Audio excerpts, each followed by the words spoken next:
할렐루야. 좋으신 하나님의 크신 은혜와 평강이 오늘도 하나님을 예배하고 찬양하는 우리 모든 성도들에게 함께 하시기를 간절히 축원합니다. 오늘 그리스 찬양대가 몇 년 만인지 마스크를 벗고 찬양을 하셔서 더 깊은 감동, 찬양의 은혜가 있었던 것 같습니다. 앞으로 속히 모든 상황들이 안전하게 되어져서 우리가 마음껏 마스크를 벗고 예배드릴 수 있는 날이 속히 오도록 함께 기도해 주셨으면 좋겠습니다. 지난 한 주를 돌아보면 날씨가 많이 따뜻해졌다, 온화해졌다 이런 생각을 하게 되었습니다.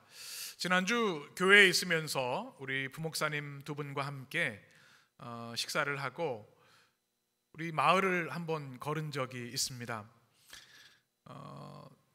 우리 마을의 주변 환경들을 보니까 아직도 여전히 겨울이지만 이제 봄의 기운들이 솟아나고 있는 것을 볼 수 있었습니다. 제가 그냥 지나칠 사람이 아니죠. 사진을 좀 찍어 보았습니다. 아직도 차가운 땅이지만 작은 새싹들이 또 움트고 있었습니다. 이제 곧 봄이 오겠구나. 이제 봄이 기지개를 펴는구나. 지난 토요일이 입춘이었죠. 이제 봄의 소식이 들려오는 것 같아서 희망이 되고 또 기대가 되는 요즘입니다. 그런데 우리들의 삶을 돌아보면 참으로 아직도 꽁꽁 얼어붙은 겨울과 같은 삶의 모습을 우리는 보게 됩니다. 우리는 튀르키예, 시리아의 강진을 통해서 25,000명 이상, 앞으로 점점 많은 희생되는 이들이 있고 많은 이들이 고난 가운데 있는 상황을 보면서 얼마나 가슴이 아픈지 모릅니다. 또 지금도 전쟁 중에 있는 이들이 있고 인간으로서 가장 기본적인 먹고 또 쉴 수 있는 처소가 없어서 고통하는 이들이 이 세상에 아직도 너무나 많이 있습니다. 이뿐만 아니라 우리의 삶에 들려오는 뉴스들을 보면 어떻게 사람이 저럴 수 있을까? 말할 수 없는 폭력과 또 잔혹한 일들도 끊임없이 우리 주변에서 일어나고 있습니다. 봄이 올 텐데 우리의 삶은 여전히 겨울이 아닌가 이런 생각을 하게 됩니다. 이때 우리가 하나님의 백성으로 해야 할 것은 하나라고 생각이 됩니다. 깨어 기도하는 것. 우리 주님께서 요한계시록을 통해서 계속 말씀하시는 것이 그것입니다. 깨어 기도하라. 이 주님의 말씀이 우리에게 아멘이 되어서 또 지진으로 고통받는 우리 이웃들을 위해서 지금도 여러 가지 눈물 흘리는 아픈 백성들을 위해서 여러분 기도해 주시기를 바랍니다. 또 우리가 이 시대에 주님의 희망과 빛을 전하는 위로의 사람들이 될 수 있도록 여러분 기도하고 힘써 주시기 바랍니다. 저는 지난 주일 그 희망과 기대를 보았습니다. 우리 해림교회가 3년 만에 공동체 식사를 했습니다. 떡국이 나왔는데 제가 먹어본 떡국 중에 가장 맛있는 떡국이 아니었는가 생각이 듭니다. 또 겉절이 김치는 얼마나 맛있는지요. 감동을 받았습니다. 3년 만에 우리 성도들과 함께 기쁨을 나누며 식사하는 자리가 이것이 바로 천국의 자리구나 그런 느낌이 들었습니다. 우리 조영호 목사님 어머니 아버지 러시아 선교사님께서 지난주에 같이 예배드리고 식사하셨는데 목사님 러시아에는 이런 김치가 없어요 이렇게 얘기하시더라고요. 그래서 또 우리 선교에서 포장 싸주시기도 했던 것 같아요. 얼마나 감사했는지 모릅니다. 청소년들이 또 후식을 준비했습니다. 여러분 청소년들 만나면 얼마나 기특해요, 그죠? 축하해 주시고 또 기도해 주시고 응원해 주셨으면 좋겠어요. 간식을 잘 준비해 주셔서 얼마나 맛있었는지 모릅니다. 또 예배 후에는 정월대보름 우리 윷놀이 대회를 했습니다. 어떤 분이 이런 간증을 하시더군요. 저는 우리 교회가 다들 차분하고 조용한 분들인 줄 알았습니다. 윷놀이를 통해서 이분들이 이렇게 에너지가 있는지 아이들이 너무 소리가 크니까 울 정도로 윷놀이의 열기가 대단했습니다. 윷놀이를 하니까 저분이 저런 분이었지 이런 생각이 떠올랐습니다. 박수치고 또 환호성을 지르고 또 공동체 안에서 하나 되는 기쁨을 누리는 축복의 시간이었습니다.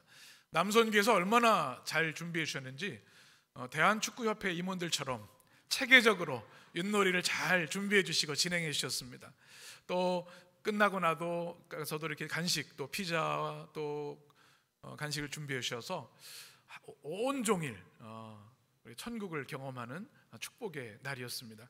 얼마나 좋아하는지 모릅니다. 이런 생각이 들었습니다. 세상이 험악하고 참혹해도 교회가 있어서 다행이다. 여전히 희망을 찾기 어려운 이 시대 가운데 우리 하나님께서는 교회를 희망의 증거로, 희망의 등대로 세우신 줄 믿습니다. 우리 성도들을 바라보며 우리 교회를 바라보면서 하나님께 그런 감사를 드렸습니다. 하나님, 우리 교회가 어려운 이웃들에게 진정한 이웃이 되는 교회가 되기를 원합니다. 우리가 서로 사랑하고 잘 섬겨서 이 땅에 깨어지고 무너진 이들을 주님의 이름으로 치유하고 회복하는 교회가 되기를 원합니다. 여러분 함께 기도해 주시고 그 일을 감당해 주시기를 바랍니다. 요한계시록의 메시지가 다른 말씀이 아닙니다. 1세기 처음 교회 성도들도 이제 우리가 7교회의 말씀을 하나하나 말씀을 나누겠지만 큰 지진으로 인해 삶의 기반이 완전히 무너진 교회들이 있었습니다. 경제적 기반이 무너져서 당장 한 끼 먹을 것이 없는 이들이 얼마나 많았는지요. 그 가운데 예수 그리스도 우리의 왕이십니다, 이 믿음의 고백 때문에 도미티안 황제를 숭배하지 않아서 너무나 큰 고통 당하고 있었죠. 감옥에 갇히고 또 순교하는 일까지 있었습니다. 그 성도들에게 주신 희망의 말씀이 주님의 몸된 그리스도의 교회가 이 땅의 희망입니다라는 메시지입니다. 오늘 우리가 찬양 고백한 것처럼 예수 그리스도 황제가 아니라 우리를 위해서 십자가에 죽으시고 부활하시고 승천하셔서 지금도 우리와 함께 하시는 우리 주님이 우리의 유일한 주인이시고 왕이시고 하나님이시라고 하는 이 고백하는 이들의 공동체가 이 패역하고 타락하고 깨어진 시대의 희망이다. 이것이 바로 요한계시록의 핵심 메시지입니다.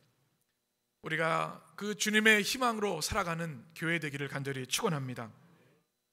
사도 요한은 밤모섬에 유배되어 있었지만 그 교회들을 바라볼 때 한없는 감동과 감사가 있었습니다. 그래서 우리 주 예수 그리스도의 은혜로 평강으로 그 교회, 고난받는 교회를 축복하였습니다. 그리고 오늘 말씀은 하나님이 어떤 분이신지, 하나님의 자기 계시, 하나님의 자기 선언, 우리가 믿는 하나님이 어떤 분이신지, 7교회를 지키시고 지금 하나님을 믿는 백성들을 어떻게 지키시는 그 하나님이 어떤 분이신지 우리에게 말씀해주고 있고, 요한이 하나님을 통해 받은 소명의 이야기를 오늘 말씀 전해주고 있습니다. 하나님은 어떤 분이실까요? 말씀드리지만 우리가 하나님을 다 알 수는 없습니다. 그 누구도 하나님을 아는 지식을 독점할 수가 없습니다. 우리가 하나님을 아는 지식이라고 하는 것은 어쩌면 주님의 손가락 하나 정도일지도 모릅니다. 우리는 하나님을 아는 지식에 있어서 늘 겸손하고 두려워하고 떨리는 마음이 있어야 합니다.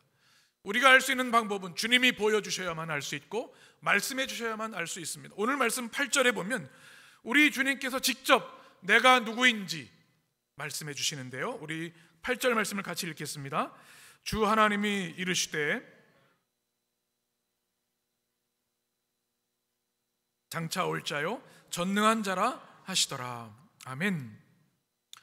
우리가 요한의 기도를 통해서 하나님에 대한 말씀을 나누는데 오늘 하나님께서 직접 우리에게 하나님이 어떤 분이신지를 말씀해 주고 있습니다. 세 가지입니다. 첫 번째는 알파와 오메가 되신 하나님입니다.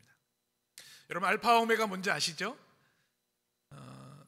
사진을 한번 보시면 우리 예수님 성화할 때 알파가 있습니다. 그리고 또 그 다음 사진을 보시면 우리 그리스어죠, 헬라어의 첫 자가 알파이고 그 알파벳의 마지막 자가 오메가입니다.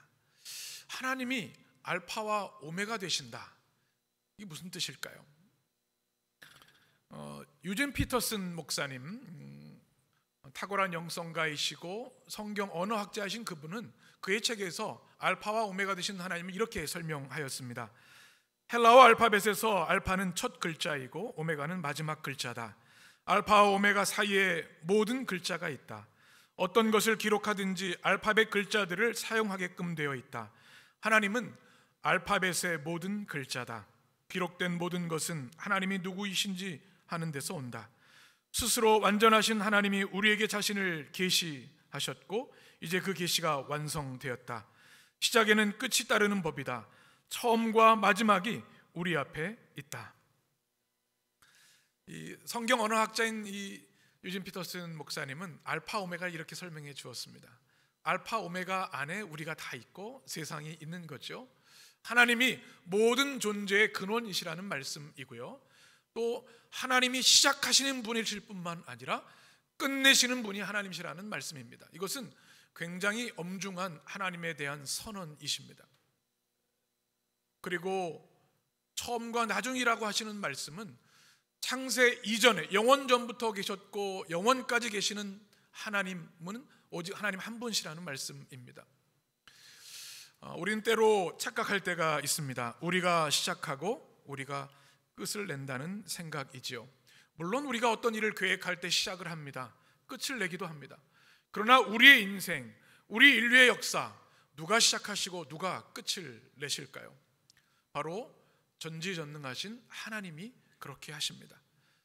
우리 주님은 창세 전에도 계셨고 창조하신 하나님이실 뿐만 아니라 이 땅이 이제 끝이다 종결하시는 분도 오직 하나님 한 분이시라는 말씀이 우리 하나님은 알파와 오메가이신 하나님이라는 고백입니다. 그것은 매우 중요한 우리의 믿음의 고백입니다. 1세기 그리스도인들은 끝나지 않을 것 같은 고난 가운데 참으로 큰 아픔과 한숨을 가지고 있었습니다. 이 고난이 언제 끝날 것인가? 예수를 나의 하나님, 나의 주님이라 고백하는 것 때문에 감옥에 가고 핍박을 받는 것이 언제 끝날 것인가? 그런데 주님은 말씀하시죠. 내가 끝내는 이다. 내가 알파고 오메가다. 도미티안 황제가 그 무엇도 할 수 없다. 그도 내가 끝내야 할 한 인간 존재일 뿐이고 한숨 제에 불과하다. 이것이 주님의 말씀입니다. 우리의 인생에 있어서 이 믿음의 고백은 참으로 중요합니다. 하나님, 그렇습니다. 주의 말씀을 들으니 제가 시작할 수 있는 것도 없고 끝낼 수 있는 것도 없습니다. 오직 하나님만이 그리하실 수 있습니다. 알파와 오메가 되신 하나님, 그 하나님만 온전히 의지하게 하여 주옵소서. 알파와 오메가 되신 하나님, 제 인생을, 우리 가정을, 우리 교회를, 우리 삶을 주장하여 주옵소서. 여러분의 기도와 고백이 되시기를 간절히 축원합니다. 하나님은 어떤 분이신가? 하나님의 자기 계시 두 번째는 우리 자막을 보시면 지금도 계시고 전에도 계셨고 장차 오실 이, 이렇게 되어 있습니다. 우리는 이미 4절 말씀에서 이 말씀을 나눴죠. 이것은 우리 하나님은 과거, 현재, 미래를 초월하여 존재하시는 영존하시는 하나님이라는 말씀입니다. 도미티안 황제가 아무리 무소불위의 권력을 가지고 있다 할지라도 100년을 넘길 수가 없지요. 그러나 우리 하나님은 영원 전부터 계셨고 영원까지 계시고 지금도 함께 하시는 하나님이 우리 하나님이십니다. 바로 이 고백은 1세기 성도들에게 가장 강력한 위로가 되었습니다. 아, 그렇지. 우리 주님이 역사를 주관하시고 과거에도 미래에도, 아니 지금 우리와 함께 하시는 하나님이시지. 이것이 여러분에게도 동일한 고백이 되시길 간절히 축원합니다. 하나님 어떤 분이신가? 세 번째는 전능하신 이라고 성경이 우리에게 말씀해주고 있습니다. 전능하신 분이다. 이것은 뭐 말 그대로이죠. 우리 성경의 언어로는 판토크라토르라고 하는 단어로 되어져 있습니다. 모든 것을 능히 하실 수 있는 절대 권능의 하나님이라는 말씀입니다. 우리의 힘으로 할 수 있는 것 많은 것 같지만 냉철하게 따져보면 우리가 할 수 있는 것이 없습니다. 우리가 우주에 탐사선도 보내고 로켓도 쏘아 올리지만 우리가 우리의 숨을 하루 동안 우리의 힘으로 그렇게 할 수 없습니다. 우리가 내일의 삶을 알 수 없고요, 우리가 정말 이 세상을 위하여 할 수 있는 것이 얼마나 미약한지요. 연약하고 작은 한 존재이고 무한한 우주의 삶의 한 점과 같은 인생을 살다가 하나님께 가는 존재일 뿐입니다. 그러나 우리 하나님은 전능하신 하나님이십니다. 특별히 이 말씀을 들었던 초대교회 성도들, 특별히 에베소교회 같은 성도들은 아마 도미티안을 떠올렸을 겁니다. 그는 전능자같이 보여졌습니다. 그의 아들이 10살 때 죽었는데 그를 신으로 숭배하게 했습니다. 그의 아내도 마찬가지입니다. 동전에 그들의 얼굴을 그려놓고 그 앞에 엎드려 경배하게 했고 그의 말 한마디면 모든 것을 할 수 있는 전능자처럼 보였습니다. 그러나 요한계시록의 핵심 메시지, 그 바벨론은 멸망할 것이다 라고 하는 주님의 말씀, 전능하신 하나님이 그들 또한 통치하시고 실제적으로 역사하시기 때문이죠. 이것은 고난받는 성도들에게 눈물의 감격이었습니다.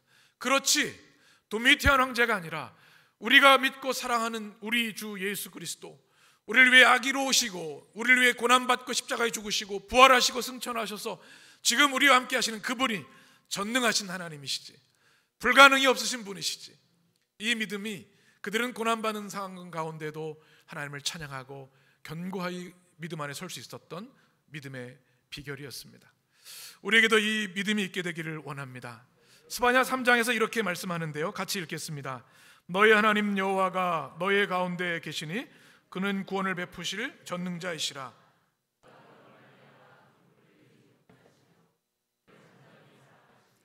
너로 말미암아 즐거이 부르며 기뻐하시리라 하니라. 아멘. 우리 하나님은 우리를 사랑하실 뿐만 아니라 우리 가운데 계시고 전능하신 하나님이십니다. 그 하나님이 우리 예배를 지금 받고 계시고 하나님을 예배하는 예배 공동체 지금 우리와 함께 하시는 줄 믿습니다. 우리 하나님이 전능하신 분이십니다. 우리는 우리 인생을 살아가다 보면 참 무기력하고 할 수 있는 것이 아무것도 없구나 하는 생각을 할 때가 있습니다. 그럴 때 더 우리는 전능하신 주님을 의지하고 그 주님만을 바라보아야 할 줄 믿습니다. 이제 하나님의 자기 선언이 끝났습니다. 하나님은 어떤 분이십니까? 우리 하나님은 영존하시는 하나님, 알파와 오메가 되시고 지금도 계시고 전에도 계셨고 장차 오실 일뿐만 아니라 전능하신 하나님이십니다. 이제 주의 음성을 들은 사도 요한은 그러면 나는 누구입니까? 자기를 소개하고 있습니다. 사도 요한의 자기 소개가 오늘 말씀에서 이어집니다. 여러분, 자기 소개를 어떻게 하시죠? 우리는 누군가를 만나면 저는 누구입니다. 이름이 무엇이고 나이가 어떻게 되고 사는 지역은 이렇습니다.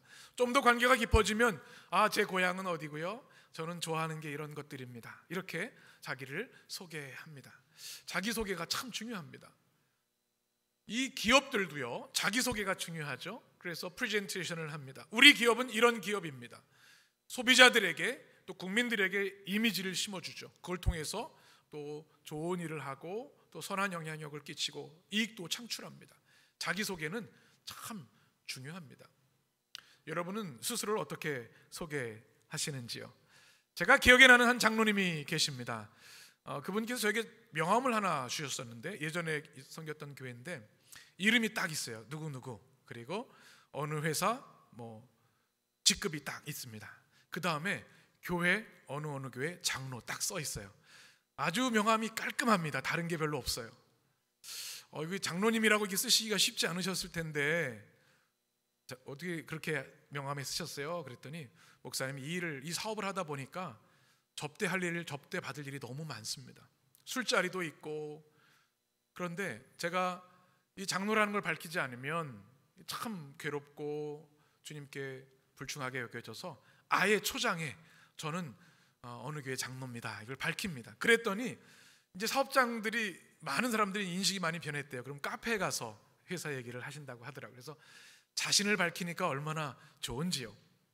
여러분은 스스로를 이 세상에 어떻게 소개하고 계십니까? 굉장히 중요한 겁니다. 왜냐하면 이것은 우리의 정체성과 연결되어 있는 것이기 때문에 그렇습니다. 오늘 9절 말씀은 사도 요한의 자기 정체성 명함입니다. 9절을 이렇게 소개하죠. 같이 읽겠습니다. 나 요한은 너희 형제요 예수의 환난과 나라와 참음에 동참하는 자라. 하나님의 말씀과 예수를 증언하였으므로 발미암아 밤모라 하는 섬에 있더니. 아멘. 지금 사도 요한은 예수 그리스도와 하나님을 증거하고 증언한 것 때문에 밤모섬에 갇혀 있다고 하는 이야기를 하면서 자기를 두 가지로 소개를 합니다. 첫 번째는 나는 너희의 형제다라는 자기 소개입니다. 저는 이 말씀을 읽으면서 참 감동이 되었습니다. 나는 이 초대교회 최고 영적 지도자다, 이런 얘기를 하지 않았습니다. 내가 믿음의 경력이 40년이고 예수님의 가장 사랑받는 3인방 중에 한 사람이었다, 이런 얘기하지 않습니다. 나는 여러분의 형제입니다. 이 사도 요한의 서신을 받았던 초대교회 성도들은 가슴이 뭉클했을 것 같습니다. 그 최고의 영적 지도자가 겸손하게 나는 여러분의 형제일 뿐입니다. 이 형제라는 단어가 헬라어로 아델포스라는 단어입니다. 원래의 뜻은 같은 어머니에게 태어난 형제란 뜻입니다. 피를 나눈 형제란 뜻이죠. 그런데 이것을 교회 공동체를 향해서, 성도들을 향해서 나는 여러분과 피를 나눈 형제입니다, 이렇게 얘기하는 겁니다. 이 아델포스라는 단어를 그들이 들었을 때 초대교회 성도들은 피가 끓었을 겁니다. 그렇구나. 우리는 육신의 형제는 아니지만 우리를 위해 죽으신 그리스도의 보혈로 형제된 사람들이구나. 그들은 감동과 감사를 느꼈을 겁니다. 저는 우리 교회를 향한 그런 기도를 이 장면에서 했습니다. 하나님, 우리 교회가 주 안에서 아름답게 성장하게 하시는 것 얼마나 감사한지요. 그리고 오늘 말씀을 읽으면서 하나님, 우리가 서로에게 그리스도 안에서 형제입니까? 아델포스입니까? 우리 육신의 가족들이 있어요. 얼마나 소중합니까? 육신의 가족들을 우리의 생명을 다해서라도 지키고 사랑하는 것이 우리 사람의 도리입니다. 그런데 그만큼, 그보다 더 중요한 것이 그리스도의 피로 하나된 형제된 주님의 교회 공동체인 줄 믿습니다. 여러분, 옆에 있는 분들 한번 얼굴 보시겠어요? 자꾸 보면 닮아 보입니다. 우리가 주님 안에서 형제이기 때문에. 우리가 올해 들어서 교구 사역을 합니다. 교구장님, 부교구장님을 세우고 속장님들이 더 뜨겁게 기도하며 나아갑니다. 긴급 중보기도 요청을 합니다. 왜요? 우리가 주 안에서 형제이기 때문에, 피를 나눈, 보혈을 나눈 형제이기 때문에 더 뜨겁게 사랑하고 더 뜨겁게 기도하는 자이기 때문에 그렇습니다. 우리 교회를 향한 한 가지 비전이 있습니다. 그리스도 보혈 안에서 우리 교회가 주 안에서 형제 되기를 원합니다.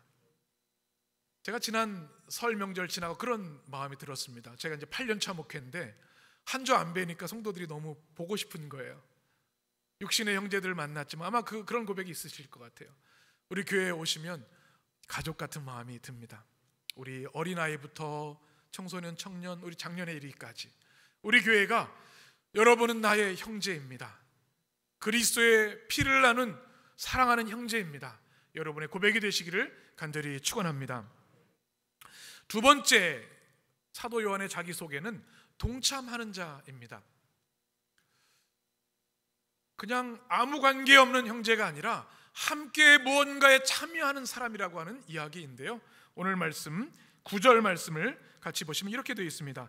나 요한은 너희 형제요, 예수의 환난과 나라와 참음에 어떠하는 자라? 동참하는 자라.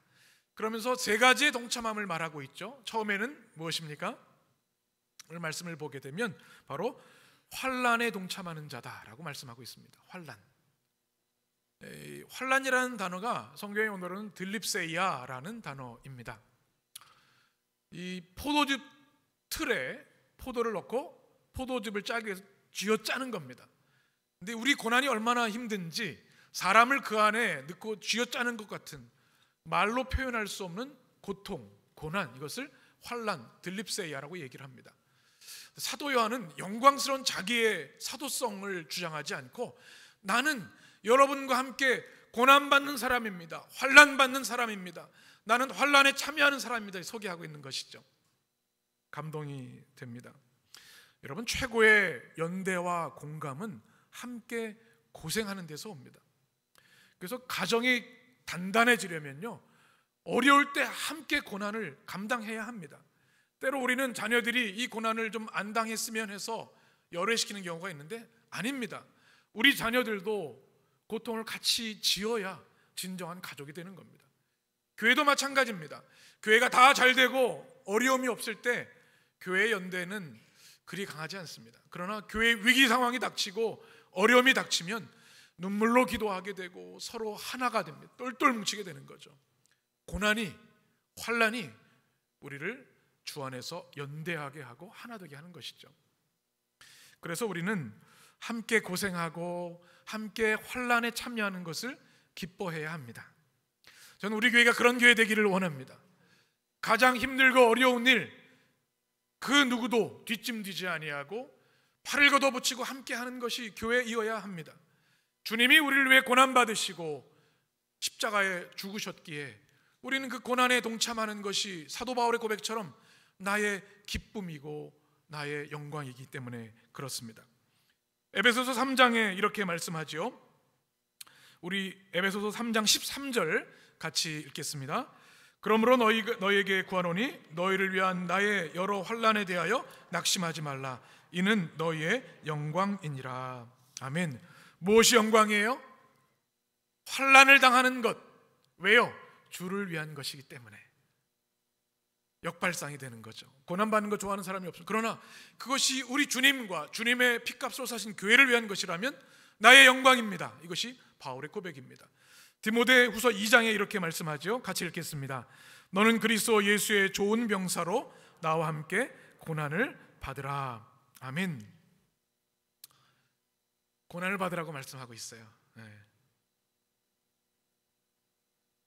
이 고난의 신비를 아는 자만 할 수 있는 겁니다. 여러분, 여러분의 가정과 또 가족들을 위해서 고난당하는 것, 어려움에 참여하는 것 부끄럽게 여기지 아니하시고 기쁨으로 감당하시기를 바랍니다. 그래야 진정한 가족이 되는 겁니다. 우리 교회를 위해서 어려운 일이 있다면, 무거운 짐이 있다면 기쁨으로 지시기를 바랍니다.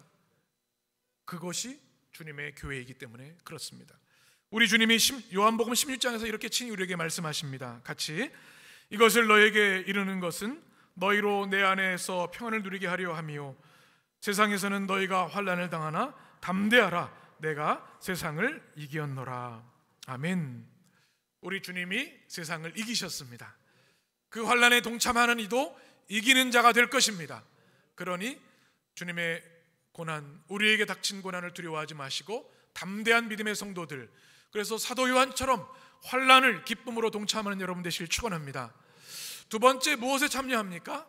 나라에 참여한다. 사도 요한은 이야기합니다. 나라는 바실레이아, 성경에서 가장 중요한 키워드가 이 바실레이아입니다. 하나님이 통치하시는 나라, 또 Kingdom of God, Reign of God 이렇게 표현을 합니다. 세상의 나라들은 절대 권력자 외에 다른 이들은 다 평생을 고통하고 아파하던 고대 근동에 우리 주님께서 바로 이 하나님 나라를 이스라엘 백성을 통해 선포해 주셨습니다. 제사장 나라로 삼으셨습니다. 결국 이스라엘은 안타깝게도 실패하고 이 시대에 이제 교회를 통하여 그 일을 이루시고 계시죠. 하나님이 다스리셔서 모든 백성이 의와 평강과 진리 안에 살아가는 나라, 그것이 바로 바실레이아 하나님의 나라입니다. 여러분, 이것은 우리 사도 요한도 그렇고 1세기 성도들에게도 가장 강력한 믿음의 동력이었습니다. 내가 예수님 믿는 것 때문에 고난을 받고 직장에서 쫓겨났는데 그 일은 무엇인가? 하나님 나라에 동참하는 일입니다. 내가 잘하던 사업장에서 쫓겨났어도 그것도 주님의 일을 위한 것이기에 주님의 나라에 동참하는 겁니다. 여러분이 일상에서 억울한 일도 당하지만 말씀과 믿음 안에 살아가는 고통이 있다 할지라도 그것은 하나님 나라에 동참하는 일입니다. 가장 영광스러운 일이 그것입니다. 누가복음 4장에 보면 우리 주님이 이렇게 말씀하십니다. 같이 읽겠습니다. 예수께서 이르시되 내가 다른 동네들에서도 하나님의 나라 복음을 전하여야 하리니. 아멘. 주님이 이 땅에 오신 이유가 뭐예요? 하나님 나라의 복음을 전하시기 위해서. 우리가 마태복음을 매일 아침 예배를 통하여서 묵상하고 있습니다. 놀라운 치유의 역사, 또 귀신 축출의 역사, 예수님의 권세의 능력이 나타납니다. 그런데 그 중심에 우리가 잊지 말아야 될 것이 있습니다. 병을 고치는 거, 또 귀신을 쫓아내는 거 주님의 주요 사역이지만 그 중심은 하나님 나라에 있는 겁니다. 치유에 있는 것이 아니라, 귀신 축출에 있는 것이 아니라 그곳에, 그 영혼에, 그 가정에, 그곳에 주님의 나라가 임해서 모든 어둠이 물러가고 모든 속박이 물러가고 우리 주님이 다스리는 자유와 해방과 기쁨이 있는 것이 바실레이아입니다. 주님이 그 일을 하셨고 주님을 따르는 우리들이 바로 그 일을 하는 것이죠. 여러분, 주님의 나라에 동참하는 여러분 되시길 축원합니다. 주님의 나라 바실레의 반대말은 황제의 나라 제국입니다. 역사를 통해 제국과 하나님 나라는 늘 갈등과 또 여러 가지 어려움이 있었습니다. 우리는 제국을 위해 사는 사람들이 아니라 사도 요한처럼 하나님 나라에 동참하는 이들이 되는 줄 믿습니다. 그 나라와 의를 위하여 여러분의 인생을 드리고 하나님께 영광 돌리는 여러분 되시기를 축원합니다. 이제 세 번째는 무엇에 동참하는가? 참음에 동참한다라고 성경은 우리에게 말씀해 주고 있습니다. 이것은 인내 또 견딤을 이야기합니다.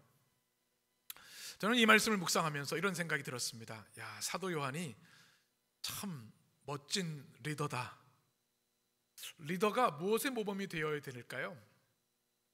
인내의 모범이 되어야 합니다. 사실 맨 앞에서 이끌어가는 사람은 누구보다 가장 무거운 짐을 집니다. 견디는 것이 필요합니다. 여러분, 믿음의 우리 가족에서 가장들이 지는 몸이 제일 무겁잖아요. 포기하고 싶을 때가 있죠. 다 내려놓고 싶을 때가 있어요. 그런데 그때 한 번 더 이기고 견디고 인내하는 것이 위대한 일이죠. 그래서 저는 이 시대의 가장들 또 리더들을 존경하고 사랑합니다. 왜냐하면 내 힘으로는 다 포기하고 싶은 그 순간에도 견뎌내기 때문에 그렇습니다. 사도 요한이 지금 그렇게 하고 있고요. 우리 성도들이 그것에 참여하고 있다 말합니다. 저는 가장 위대한 사람은 어떤 사람인가? 이름이 알려지고 큰 업적과 성과를 낸 사람이라고 생각하지 않습니다. 이름도 없이 빛도 없이 자신이 맡은 그 자리에서 인내하는 자가 가장 위대한 자라고 생각을 합니다. 이 시대 어머니들이 그렇죠? 이 시대 아버지들이 그러십니다. 또 우리가 사랑하는 교회 리더들이 인내하고 견딤으로 그 나라를 이어가고 있는 겁니다. 우리 성도들 참 견디기 힘들고 어려운 일들이 많이 계실 줄 믿습니다. 그러나 오늘 말씀을 통해서 하나님, 저도 요한처럼 제가 지금 진 짐 누구에게도 말하지 못하지만 주님은 아시지 않습니까? 저도 참음에 동참하는 주의 백성이 되겠습니다. 주님께 인정받고 칭찬받는 여러분 되시길 간절히 축원합니다. 이제 사도 요한은 세 가지 자기 정체성을 이야기를 했습니다. 나는 여러분의 형제일 뿐만 아니라 함께 동참하는 자입니다. 무엇에 동참했습니까? 환난과 나라와 참음에 동참했습니다. 그 아름다운 믿음의 정체성을 그는 모든 성도들에게 우리에게 전해줍니다. 우리가 누구인가? 이것이 우리의 삶의 질과 방향을 규정합니다. 사도 요한처럼 세상이 규정하는 정체성이 아니라 하나님이 우리에게 주신 이 아름다운 정체성, 그리스도 안에서의 형제, 환난과 나라와 참음에 동참하는 자로 이 거룩한 정체성을 가지고 살아가는 여러분 되시길 간절히 축원합니다. 이제 10절에 보면 바로 이 사도 요한에게 놀라운 은혜가 임합니다. 우리 10절을 같이 읽겠습니다. 주의 날에 내가 성령에 감동되어 내 뒤에서 나는 나팔 소리 같은 큰 음성을 들으니. 아멘. 이제부터 요한계시록의 장엄한 대서사시가 시작됩니다. 첫 번째 환상의 내용이 시작되는 내용입니다. 오늘 제가 설교는 좀 더 한 6페이지 더 남았는데 아쉬움으로 남겨두고 다음 주부터 더 그 말씀을 나누려고 합니다. 사도 요한이 반모섬에서 경험한 이 놀라운 계시와 환상, 그리고 그가 예수님의 제자로서 함께 3년 동안 동거동락했던 그 나사렛 예수님이 아니라 이제는 부활승천하셔서 온 우주와 만국을 통치하는 위대하신 주님으로 오시는 그 주님을 그가 영적으로 만나게 되는 겁니다. 나사렛 예수가 아니라 이제 온 우주에 통치하신 주님을 만나는 그 장면, 우리가 사모하고 또 그 말씀을 받을 수 있었으면 좋겠습니다. 반모섬을 제가 이 말씀을 마무리하면서 묵상을 했습니다. 지금 일어나는 이 장소가 반모섬입니다. 한번 사진을 맨 끝쪽에 PPT가 있을 겁니다. 보시면 너무나 아름다운 섬입니다. 평화롭고 또 이 물이 있고 좀 깨끗하고 좋은 섬입니다. 작은 섬. 그런데 고립된 섬이죠. 왜 그런가 하면 도미티안 황제가 이곳에 유배지로 삼았기 때문입니다. 사도 요한이 이 아름다운 섬에서 아름다운 삶이 아니라 강제 노역을 했습니다. 성경학자들을 얘기하면 90세가 넘은 노사도입니다. 끔찍한 강제 노역에 시달리다가 그는 오늘 말씀을 보면 주님을 예배하는 가운데 하나님이 그의 눈을 열어주시고 놀라운 그리스도의 환상을 체험하게 됩니다. 전 이런 마음이 들었습니다. 하나님, 우리 인생에도 반모섬이 있습니다. 억울한 것이죠. 주님 믿는 것 때문에 그곳에 유배되었으니까 말이죠. 사랑하는 성도들 떨어져 있어서 그리운 자리, 외롭고 쓸쓸한 자리, 실패한 것 같은 자리가 반모섬입니다. 평생 주님을 위해 살아왔지만 결국 이 강제 노역과 고통 가운데 살아가는 그곳이 반모섬입니다. 그런데 주님께서는 그곳에 임재하시고 만나 주셨습니다. 그리고 그에게 온 인류의 역사를 바꿀 복음의 환상을 보여주셨습니다. 고난의 섬이었지만 그것은 계시의 섬이 됐고 꿈의 섬이 되었고 위로와 말씀의 확신의 섬이 되었습니다. 저는 우리 교회가 그런 반모의 섬이 되기를 원합니다. 여러분의 삶의 자리가 고통과 억울함과 눈물 가운데 있을지라도 우리 주님이 함께 하시면 그것이 환상과 계시의 섬이 되는 줄 믿습니다. 불가능이 가능하게 되고 하나님의 위대한 위로와 천국의 확신을 누리게 되는 말씀의 자리가 되는 줄 믿습니다. 그 반모섬의 변화, 그 아름다운 믿음의 축복이 우리 모든 그리스도를 따르는 성도들에게 함께 하시기를 간절히 축원합니다. 기도하겠습니다.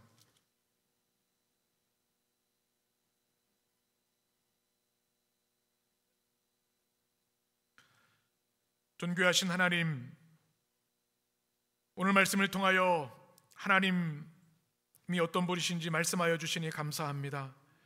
우리가 믿음 생활을 하지만 추상적으로 또 막연하게 하나님을 믿었던 것은 아닙니까? 오늘 주의 말씀을 통해 주신 주님의 말씀, 나는 알파와 오메가다. 이제도 있고 예전에도 있었고 장차 올 자다. 나는 전능자이다. 이 주님의 말씀을 붙들고 오직 전능하신 하나님, 우리를 사랑하신 하나님을 온전히 믿고 의지하게 하여 주옵소서. 사도 요한의 소명을 바라봅니다. 주님, 그가 하나님 앞에 자신을 소개하는 믿음의 정체성을 봅니다. 나는 지금 어떤 존재로 살아가고 있는가? 하나님, 우리가 주님의 형제로 살기를 원합니다. 우리 교회가 그리스도 안에서 보혈의 은혜를 나누는 형제로 사랑하고 섬기며 살기를 원합니다. 또한 동참하는 자가 되기를 원합니다. 우리의 인생을 주님께 온전히 내어 맡기고 우리의 인생을 주님께 바치는 삶을 살기를 원합니다. 환난과 나라와 참음에 동참하여서 우리 사도 요한처럼 주님의 영광스러운 제자로 승리하게 하여 주옵소서. 그리하여 우리의 고난의 반모섬이 주님을 만나는 영광의 반모섬이 되게 하셔서 지금도 우리가 거할 영원한 천국에서도 주님께만 영광 올려드리는 승리의 백성들 되게 하여 주옵소서. 예수 그리스도의 이름으로 기도합니다. 아멘.